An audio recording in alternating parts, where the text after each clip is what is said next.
कामचोर बहू। कांता बहन की दो बहुएं थी, बड़ी कल्पना और छोटी प्रिया। कल्पना का जैसा नाम वैसा ही काम। सारा दिन कल्पनाओं में रहती, ना कोई काम करती ना कोई धाम। अरे कल्पना बहू, जरा अच्छी सी चटनी पीस दे, आज कुछ मजेदार खाने का मन है। पेट में जलन हो जाएगी माँ जी बुढ़ापे में, और वैसे भी मेरा काम करने का वक्त शाम का है, अब प्रिया को ही बोल दो। इतना कहकर कल्पना वहाँ से चली जाती है। कांता कल्पना के ऐसे रवैये से काफी परेशान रहती हैं। मैं बना देती हूँ माँ चटनी। ऐसा बोलकर प्रिया माँ को चटनी बनाकर प्लेट में खाने को देती है कि तभी वहाँ कल्पना आ जाती है। अरे वाह चटनी, जरा चख कर तो देखूं, बड़े दिन हो गए। अरे नहीं बहू, तू तो रहने ही दे चटनी खाना, पेट में जलन हो जाएगी।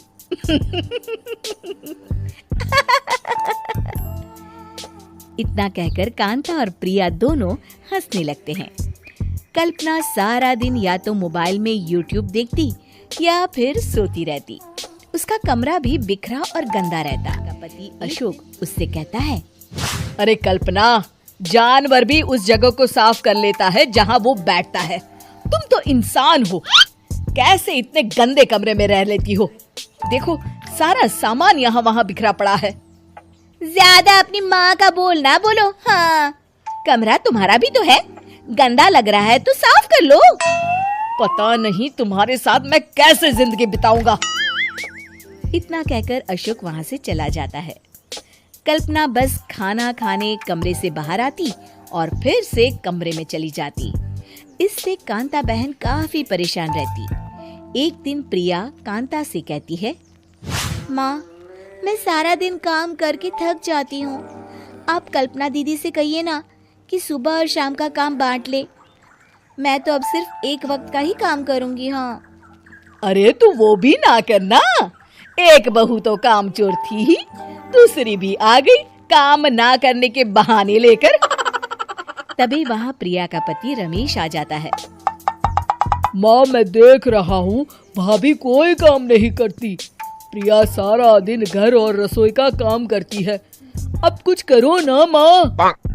कांता मन में कल्पना के पास जाती है। कल्पना फोन पर मेकअप करना देख रही होती है।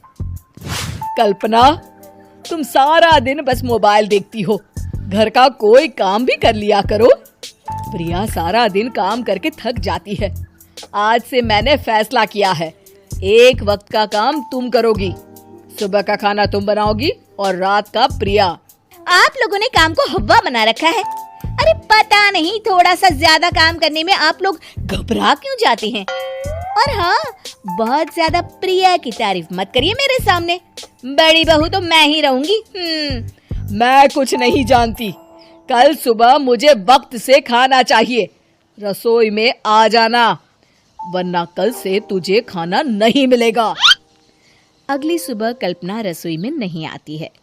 वो देर से सोकर उठती है और बाहर आकर कहती है, अरे भूख लगी है, आज खाने में क्या है? इतनी देर हो गई, आज किसी ने मुझे उठाया भी नहीं, पता नहीं कहाँ है सब। कल्पना को घर में कोई नहीं दिखता। वो रसोई की तरफ जाती है जहाँ बड़ा सा ताला लगा होता है। अरे रसोई में ताला? ओ, मैं तो भूल ही गई थी, माँ ने आज से सुबह का खाना मुझे बनाने को कहा था। हे भगवान, इतने लोगों का खाना बनाना क्या आसान है?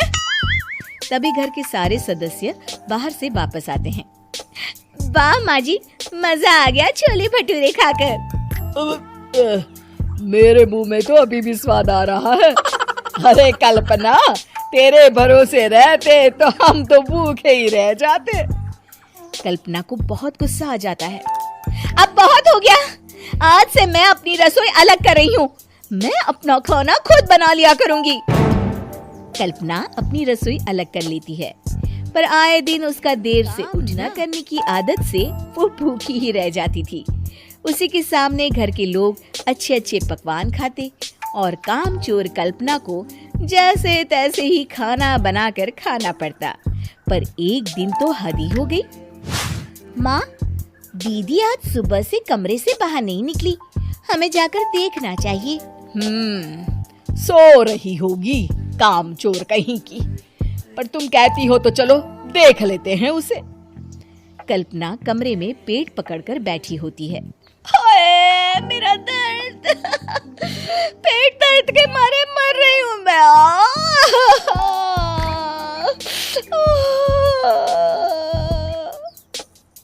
अरे दीदी, क्या हुआ? पेट में दर्द क्यों हो रहा है? डॉक्टर को दिखाया आपने? माँ। कल्पना खड़ी होती है और माँ जी के पास आती है।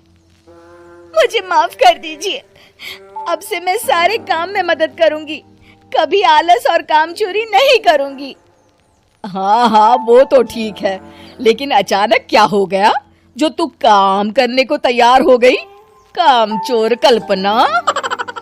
माँ, लगातार बासी और उल्टा पुल्टा खाना खाने के कारण मेरे पेट में इन्फेक्शन हो गया है।